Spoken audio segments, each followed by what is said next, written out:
कोल्हापुरातील बिंदू चौक, गंजी तालीम आणि मटण मार्केट या परिसरामध्ये अनेक बीफ हॉटेल आणि चिकन 65च्या विनापरवाना गाड्या आहेत. या ठिकाणी मस्जिद आणि वेताळ मंदिराच्या सभोवती मांसाचे तुकडे आणि हाडं पडलेली असतात. 30 फुटांचा हा रस्ता या गाड्यांच्या अतिक्रमणामुळं अरुंद बनलाय.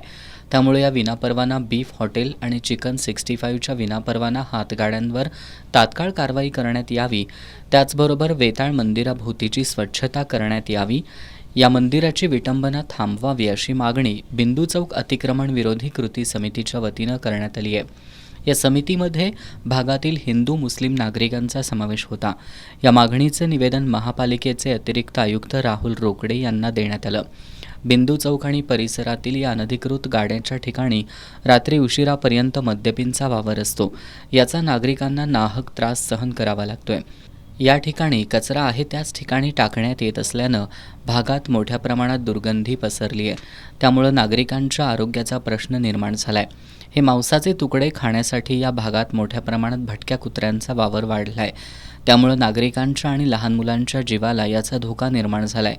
यासह भागात उंदीर, घूस आदींचं प्रमाणसुद्धा वाढलं आहे.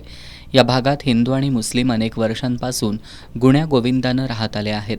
पण या अतिक्रमणांमुळे जातीय तेढ निर्माण होण्याची शक्यता आहे.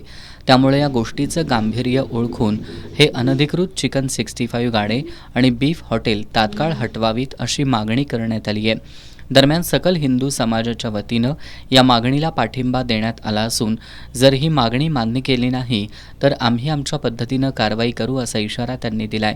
यावेळी इक्बाल नुराणी, गजानन तोडकर, उदय भोसले, सुमित पंडत, निरंजन शिंदे, शिवानंद स्वामी, अक्रम शिकलगार, अशोक भोसले, संग्राम करंबे, मिलिंद पाटील, कैश मोमीन, उमेश सलगर यांच्यासह भागातील महिला उपस्थित होत्या.